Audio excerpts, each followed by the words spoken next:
నవీన్ పగడాలన్న ఇక మన మధ్య లేరు. ఒక మంచి దైవ సేవకుడు, మంచి ఆత్మీయుడు, మంచి గట్స్ ఉన్న సేవకుడిని కోల్పోవడం చాలా బాధాకరమైన విషయం. బట్ దీన్ని యాక్సిడెంట్ అని అంటున్నారు, కానీ ఇదైతే యాక్సిడెంట్ కాదు అని చాలామంది చెప్తున్నారు. సో ఆల్రెడీ విజయ్ ప్రసాద్ రెడ్డి అన్న, డాక్టర్ జాన్ వెస్లీ గారు, వీళ్ళందరూ అన్న వాళ్ళు కూడా వెళ్ళి కేసు అయితే ఫైల్ చేయడం జరిగింది. సో వాస్తవాలు అన్నీ తెలియాలని వాళ్ళైతే కేసు ఫైల్ చేయడం జరిగింది. సమాధానం చెప్పి ఇన్వెస్టిగేషన్ అంతే సార్ అదొకటే.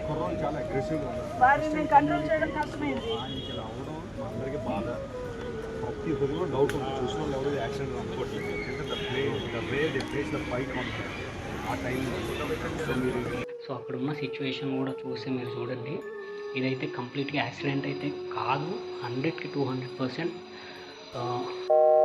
ఎవరు చేశారన్నది కూడా మనకి క్లియర్గా తెలుస్తుంది. బట్ అవి మనం వీడియోస్లో మాట్లాడుకోకూడదు.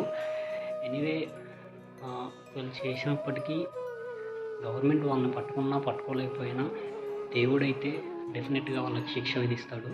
అన్న యొక్క కుటుంబం గురించి ప్రార్థన చేయండి, ఆయన యొక్క పరిచర్య గురించి ప్రార్థన చేయండి ఫ్రెండ్స్.